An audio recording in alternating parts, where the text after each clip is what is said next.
Hey everybody, it is Karen from Are You Prepared Mama, and today we are going to talk about how you can give your loved ones a prepper Christmas.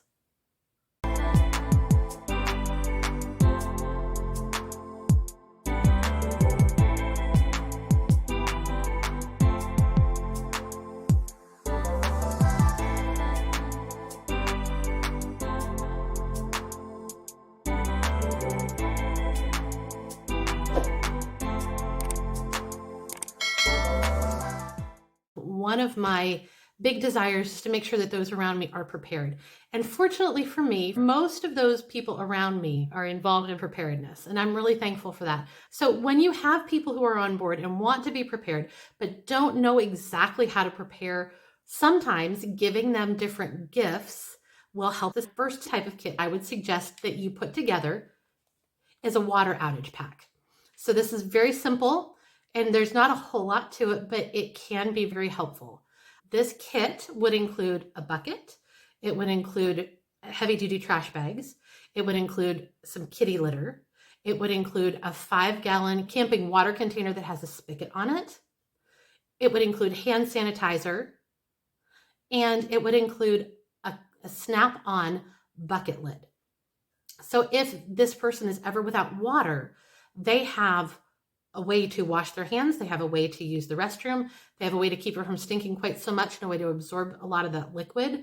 So that's my first suggestion for a kit that you could put together for someone that you want to give the gift of preparedness to. The second type of kit that I would suggest is a car kit. And the things that I would suggest for the car kit are a basic prepackaged car kit.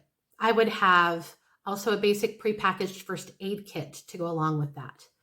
I would do a headlamp, a 2-person tent, Mylar blankets, enough for each person in their family.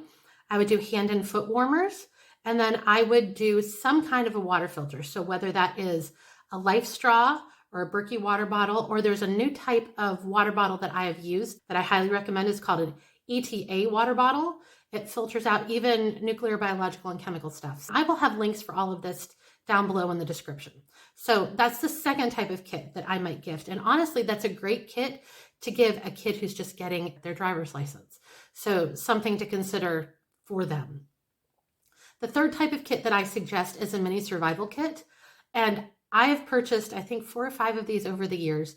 And they're about 3 inches by 2 inches. I'm going to link down below in the details. It has everything from a survival pen to a knife, to a paracord bracelet, to a compass, to a Mylar blanket, hand chainsaw, lots of different things like that, and all in this little compact kit. So that's a great one, especially if a kid is going away to college. Having something like that is really important for them to have, and it's all compact and it's really small. So it's not like it's going to take up a lot of space, and it's not like it's going to scream to their friends, oh my goodness, this kid's got a prepper mom, or this kid's a prepper, because that can be a turnoff to some of our children. The next suggestion that I have for Prepper Christmas is a starter food kit. So I would suggest giving a bucket so that you've already taken and you've repackaged everything into these different buckets, but a bucket of oats, a bucket of flour, a bucket of sugar, a bucket of wheat berries, a bucket of salt, and a bucket of bean soup mix. So that way they can make some basic things. And they have a bucket of bean soup mix, which can feed their family for a period of time. It's a great kit to help somebody who is getting involved in preparedness. If you want to spend just a little bit more money, the bean soup mix will probably cost you about $30, $35 for the soup mix. Then you've got the Mylar and the bucket if you can't get it for free. And if you're looking to get buckets for free, but you don't know how, look below in the comments and I will make sure that I link to an article where I tell you how to get buckets for free or at worst case cheap. But the rest aren't going to cost you much. Oats will probably cost you $15 to $20. The flour is only going to cost you probably $10 to $15. The sugar will probably cost you about the same. You can get bulk salt from different places. That might cost you a little bit more. It doesn't even have to be a 5-gallon bucket of salt. I would say it's probably going to run you about $100 for each of them if you get your buckets for free. But again, it's a great gift to give a family who is interested in preparedness but isn't quite sure where to get started. So the next kit that I suggest that you could give as a potential Christmas gift is an advanced car care kit. So if you know someone who's already got the basics of their car care taken care of, there is an advanced kit that you could give, which would include a halo bolt. It would include a Survivor Pro water filter, and it would include an Ohuhu backpacking stove, so that if they ever get stranded somewhere, they have a way that they can filter their water, and they have a way that they could cook. And again, I'll link all of these in the description. And that would be the advanced car kit. The next kit that I suggest for Christmas, this is a lighting kit. So a few of the suggestions that I would make for a lighting kit would include 2 oil lamps. Get oil for the lamps. Get extra wicks for those lamps. Also, I suggest some tea lights, some other candles, batteries for their flashlights. I would suggest Lucy lights. They're inflatable solar lights. So you put them where they can get light during the day, and then you can inflate them and turn them on at night. And it really casts a great light. Another kit that you could give is a water filtration kit. And for that, I would suggest a zero water filter. It's a 32-ounce container, and you can pour water into it and pour it from there. Or they have a countertop version that'll hold 12 cups. But I trust the zero water filters, and then maybe get them extra water filters, iodine, and bleach. So that would be the water filtration kit.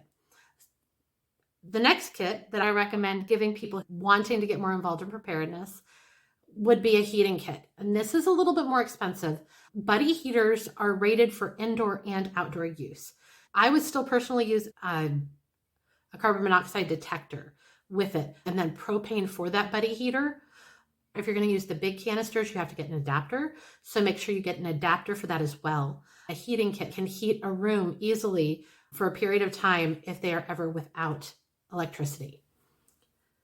The next kit that I would recommend giving someone who you want to help get more prepared would be a cooking kit. And here are some of the things that I would include in that cooking kit. I would include a butane stove, butane canisters. I would also include a Saratoga Jack or a thermal cooker. Okay, the last kit that I would suggest that you give is a self-protection kit. And this would include things like mace, a whistle, a stun gun, perhaps, if the person you're giving it to would feel comfortable with that, and a tactical pen, because all of those are things that they can use for preparedness. So again, the links will be found down in the description. If this video has been helpful, make sure you like and subscribe so that you get all the great content that we have going on here at Are You Prepared Mama? Remember, as you are preparing your Christmas gifts for those around you, you got this, Mama.